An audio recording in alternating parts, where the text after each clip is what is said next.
parce que c'est vrai que la fac, ça reste quand même plutôt théorique, surtout au début. Donc, ouais, il faut pas lâcher. C'est que c'est impressionnant parce que c'est comme une année de césure. Enfin, sauf que tu valides ton année. Oui, tu as des bourses Erasmus et en gros, tu as des échelles. En tout cas, je pense pas que ce soit évident de commencer direct avec un CDI. Je suis pas sûre. Sachant que moi, j'ai pas fait, tu vois, vraiment de stage d'alternance. Bonjour à tous et bienvenue sur la chaîne de Chat en parle pour le 6e épisode. Donc ça commence à faire et à passer vite. Je suis extrêmement contente de retrouver Léna, qui a un parcours complètement différent du mien, puisque elle a plutôt un parcours international quand moi j'ai fait que de l'alternance depuis le bac plus 1. Donc c'est, je pense, intéressant de confronter un peu ces parcours aujourd'hui et puis d'en discuter. Donc salut Léna. Salut, merci beaucoup de m'inviter aujourd'hui. Trop bien. Est-ce que tu as envie de te présenter un peu aux gens qui nous regardent aujourd'hui ou... Bonjour à tous, moi je m'appelle Léna, j'ai 23 ans, je viens de terminer un master à Sorbonne Nouvelle qui s'appelait Média, Genre et Cultural Studies. C'est un peu compliqué le nom, mais voilà, sinon j'adore manger, j'adore le sport et particulièrement le tennis. Ok, trop bien. J'ai fait mon sujet de mémoire aussi. Ouais, je pense qu'on aura un petit lien sur le projet professionnel. Ouais, exactement. Au tennis. Ouais. Bon, alors, sans spoiler du coup cette fin de parcours, j'aimerais bien qu'on revienne un peu sur le début de ton parcours. Déjà, le lycée où t'étais, où est-ce qu'il était J'étais à Lacanal, à Sceaux, dans le 92, au sud de Paris. Ouais, plutôt bon lycée sur Parcoursup, déjà, c'était un axe plutôt pas mal. Ouais. Toi, du coup, tu es l'ancienne génération. Ouais, la dernière année du bac Covid, ouais.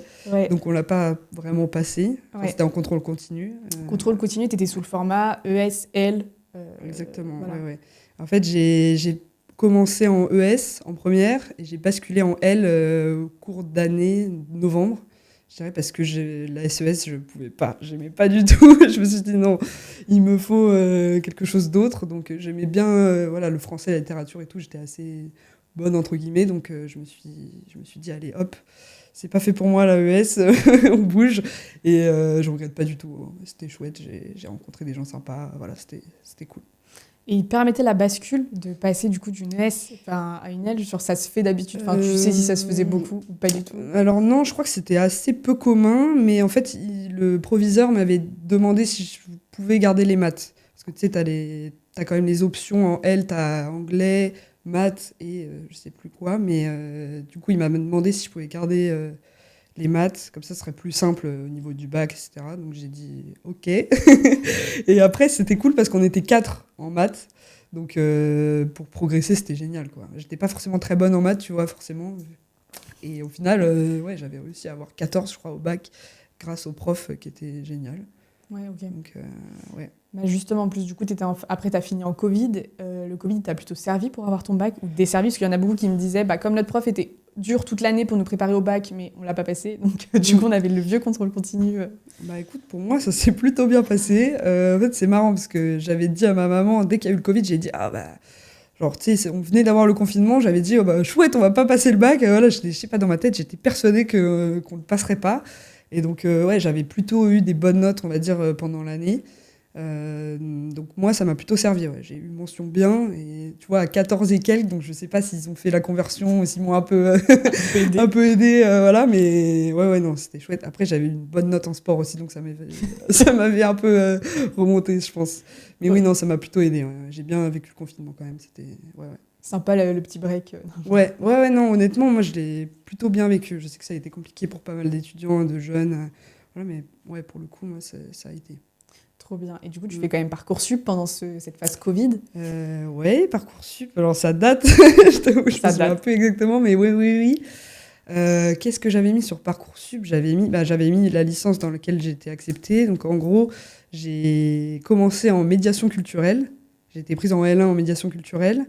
J'avais mis d'autres choix. J'avais mis Infocom, du coup, que je voulais aussi particulièrement, mais je n'ai pas eu la première année. Et donc, j'ai fait ma L1 en médiation culturelle. Et j'ai essayé de me réinscrire comme une passerelle, en gros, pour passer directement en L2 en Infocom.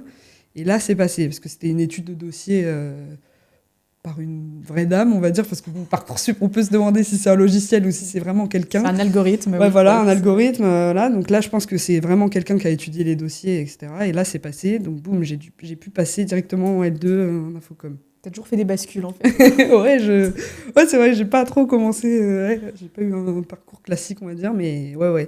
Et donc, à partir de là, j'ai fait ma L2 en infocom classique. Enfin, classique plus ou moins, parce que c'était encore le Covid. Donc, j'avais mes TD en présentiel, mais tous les cours magistraux étaient à distance. Donc, ça m'a plutôt arrangé aussi. Voilà. Et ensuite, L3, Erasmus. Je pense que tu as envie d'en parler. Ouais, je vais en parler. Bon, si tu te rappelles sur Parcoursup, tu avais mis que des licences ou tu avais quand même mis BTS, DUT? Du coup, à l'époque, c'était pas encore des BUT? Non, moi j'avais mis que des licences. En fait, je savais pas vraiment ce que je voulais faire. Tu vois, après le bac, forcément, c'est un peu difficile de vraiment savoir ce que tu veux faire. Donc j'avais mis des licences plutôt généralistes. On va dire. Je sais plus trop ce que j'avais mis. J'avais dû mettre ciné, infocom et médiation culturelle.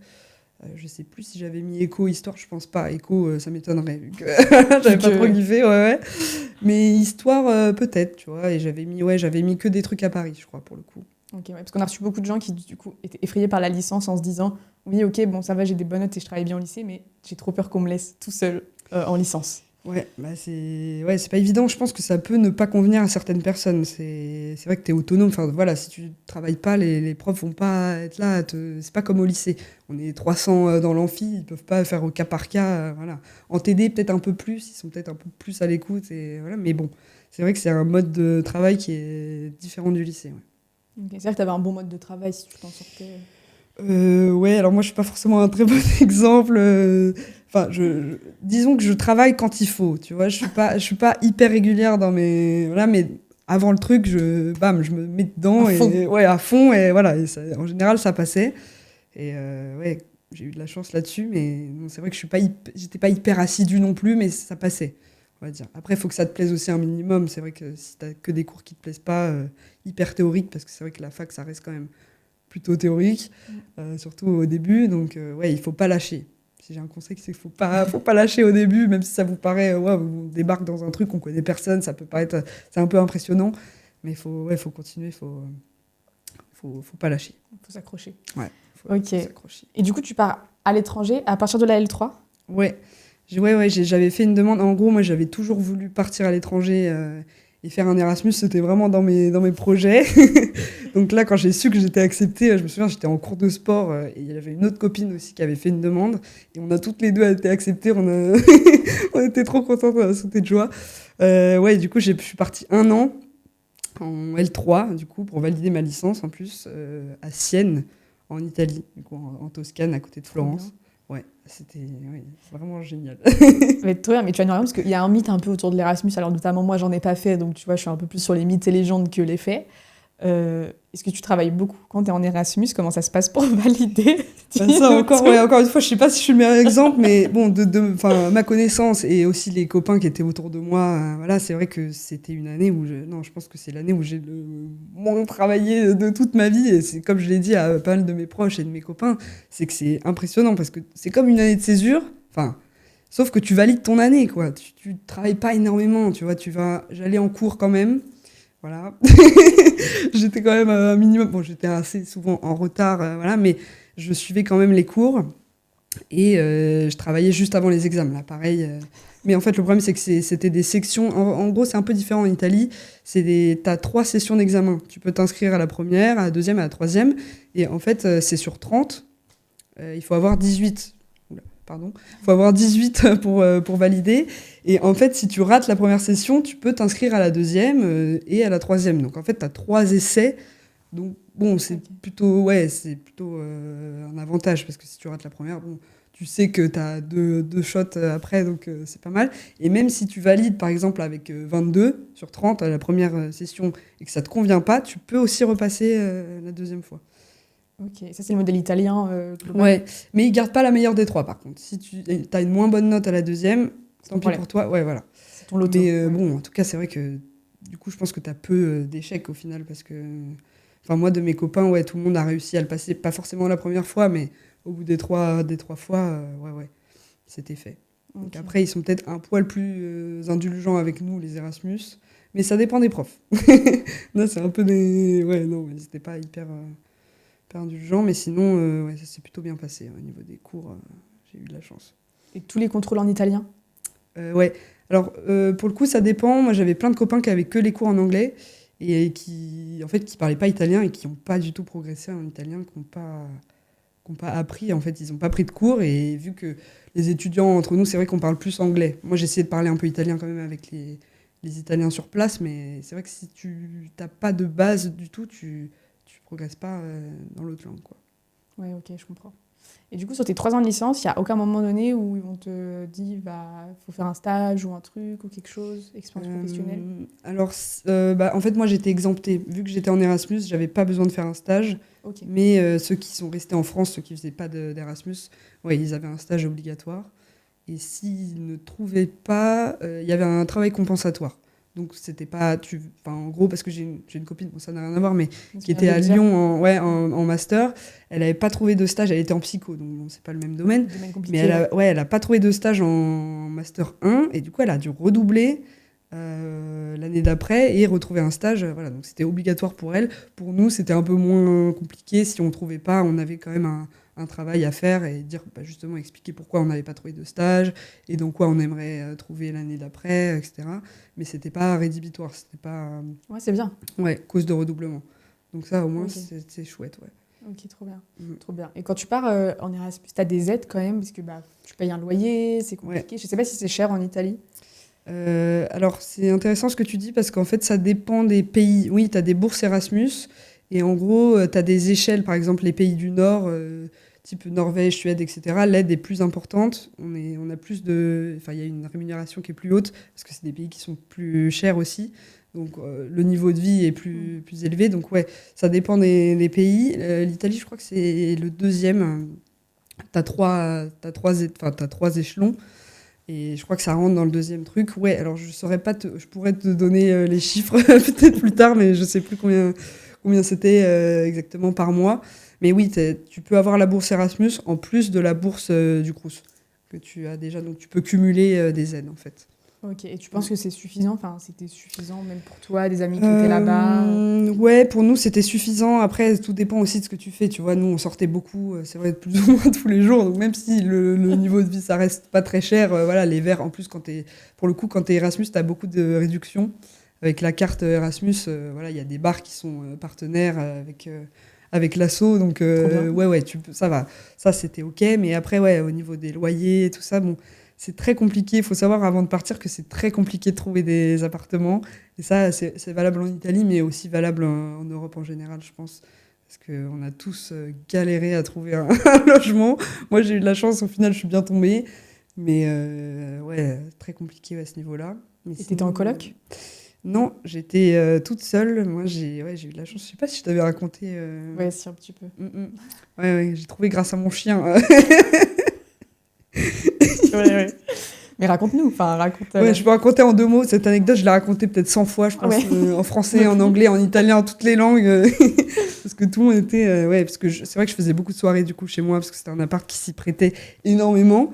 Mais en fait, j'étais du coup en Erasmus à Sienne. J'avais la chance d'avoir une de mes meilleures copines qui faisait son Erasmus à Florence. Donc, c'est pas très loin, 40 minutes à peu près. Et du coup, je n'avais pas d'appartement quand je suis arrivée en Italie. Et au départ, j'ai squatté du coup un peu chez cette amie avec ma maman et mon chien. Mon chien, c'est un gros chien, il faut savoir que c'est assez comaque. Et donc, bon, on squattait, on n'arrivait pas à trouver. On faisait des allers-retours entre Florence et Sienne pour essayer de trouver un truc, faire des visites, etc. Mais on ne trouvait pas. Et donc, un matin, ma maman se promenait avec Loulou, du coup, mon chien à Florence. Et il y a un Italien, un monsieur un peu âgé, qui a commencé à lui parler de chiens, etc. Bon, ma maman est assez bavarde aussi. Et donc, elle lui dit, oui, je reste pas très longtemps à Florence. Ma fille va étudier à Sienne, mais elle n'a pas encore trouvé d'appartement. Voilà. Et là, de fil en aiguille, il commence à lui dire, ah, moi, j'ai des amis qui habitent à Sienne, je vais les appeler, vous inquiétez pas, machin. Et pour faire court, le lendemain, j'étais chez un de ses copains, du coup, en plein centre-ville de Sienne, donc, au dernier étage, mais un super appart, quoi, pas du tout un appart étudiant, j'avoue. En plus, bon, je payais vraiment pas très cher pour ce que c'était. Enfin, tout le monde était, même les Italiens sur place me disaient, mais waouh, c'est une pépite ce que t'as trouvé, t'as trop de chance.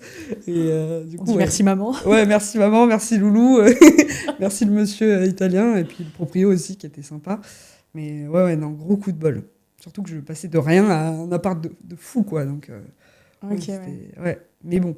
Ça, c'est un peu utopique, ça n'arrive pas à tout le monde. J'avais une copine qui partageait sa chambre avec une fille, heureusement, qui était très sympa, qui était dans notre groupe d'amis aussi. Mais bon, Ça peut être compliqué, ouais. J'ai un copain qui a dormi au camping 2 semaines. Tu vois, c'est pas évident à trouver. Il faut s'y prendre à l'avance, mais il faut faire très attention aux arnaques aussi. Beaucoup d'arnaques? Beaucoup d'arnaques, ouais.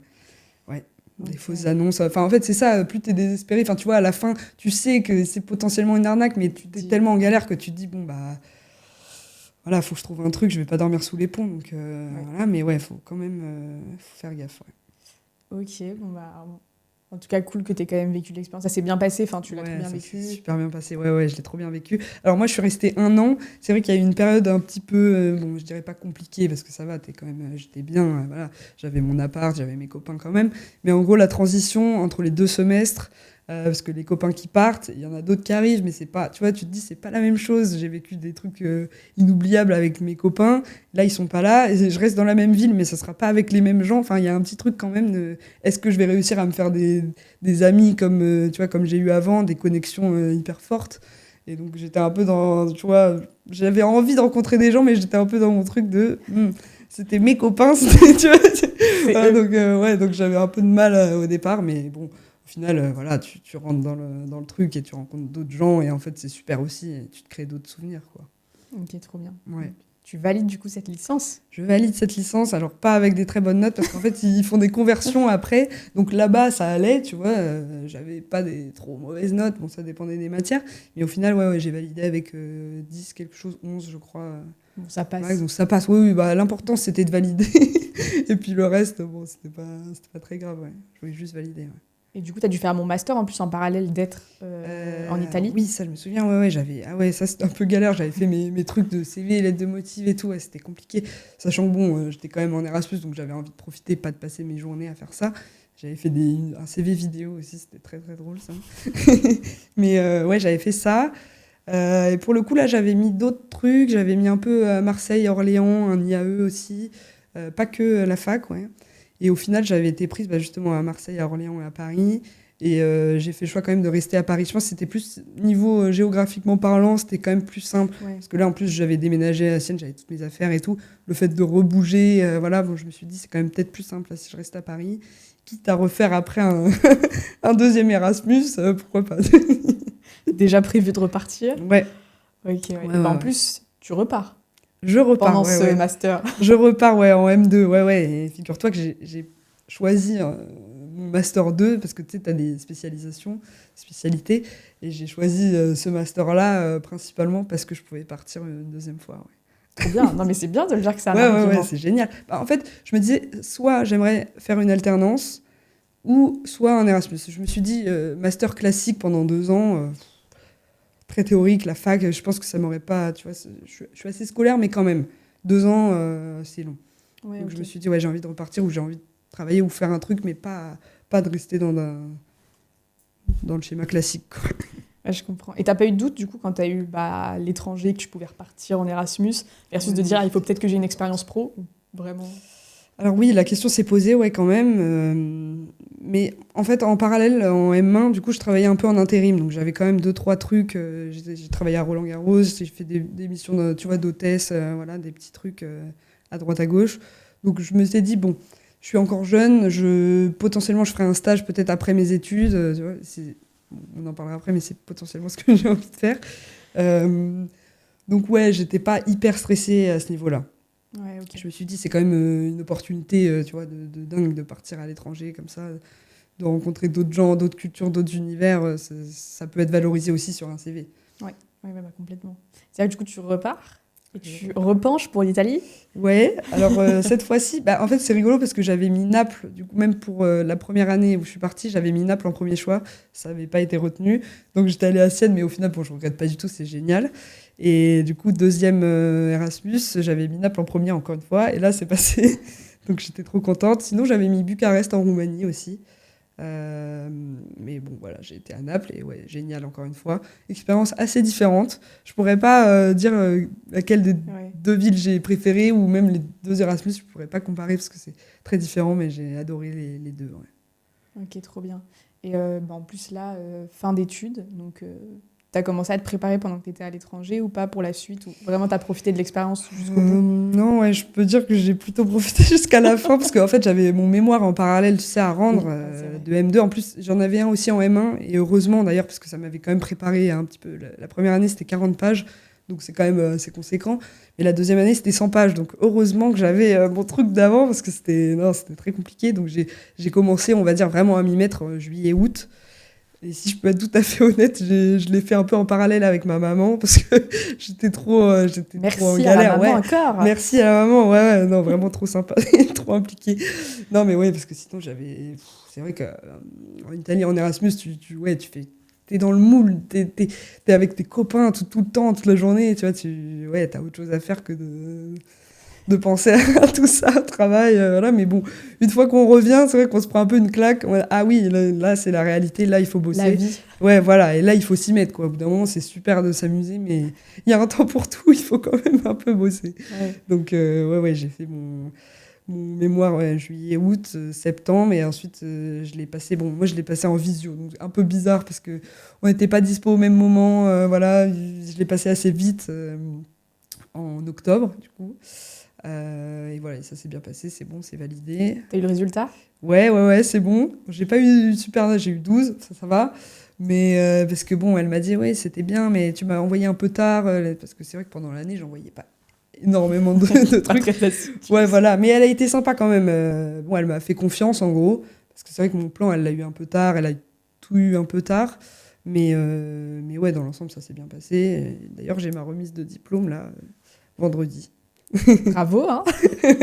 Merci. Ok, trop bien. Et Ouais. du coup, vient le moment où les études se terminent et il faut trouver un travail. Du coup, Ouais. là, t'abordes comment cette phase? T'as commencé à chercher ou pas trop? Tu te prépares? T'as peut-être des contacts aussi? Et qu'est-ce que tu veux? Ouais, écoute, c'est assez bizarre cette période justement où tout le monde finit plus ou moins ses études. Bon, il y en a qui avaient fait une césure, donc qui ont encore un an, voilà. Mais ouais, c'est assez... je saurais pas comment expliquer, mais c'est assez... c'est pas bizarre, mais c'est juste une période, ouais, un petit peu où t'es un peu en attente, tu sais pas vraiment ce qui va se passer. C'est un peu... ouais, je pense que moi, je l'aborde plus ou moins... je suis assez détendue par rapport à ça. Positif pour l'instant, détendu? Ouais, je stresse pas forcément, mais je sens que c'est maintenant quand même, parce que j'en discutais aussi avec mon oncle, il m'a dit oui, t'as le temps, t'es encore jeune, voilà, tu viens de terminer tes études, t'as pas redoublé en soi, mais il faut pas non plus trop se reposer sur ses lauriers, et voilà, là j'hésitais, tu vois, j'ai des copains qui partent un peu en voyage, etc., mais je me dis bon, déjà moi j'ai pas fait d'alternance, j'ai pas forcément les finances qui vont avec pour partir des mois. Mais ouais, je me dis, après, ça va faire un trop gros trou sur le CV aussi si je pars, tu vois, et que j'ai pas forcément. Voilà, donc je me dis, bon, c'est maintenant qu'il faut commencer à chercher. Donc ouais, là, je me mets pas trop de pression non plus, mais je suis en train de postuler. Moi, c'est la fédé de tennis qui m'intéresserait. Donc, Fameux tennis. ouais, fameux tennis. Donc là, je suis en train de faire mes candidatures. Ouais, j'ai fait un CV vidéo, une lettre de motivation, etc. Donc bon. Je suis en train d'envoyer. Ouais, j'ai aussi, via mon papa, qui est journaliste aussi sportif un petit peu, donc il va envoyer voilà, un peu mon CV qui peut. Moi, j'avais un copain aussi d'Erasmus, justement, qui m'a filé le contact d'un de ses copains que j'ai appelé hier. Voilà, il m'a donné 2-3 conseils. Donc, à voir si ça passe. Si c'est pas avec eux, ce sera avec quelqu'un d'autre. Mais en tout cas, ça m'intéresserait ouais, d'être à la Fédé. Ok, trop bien.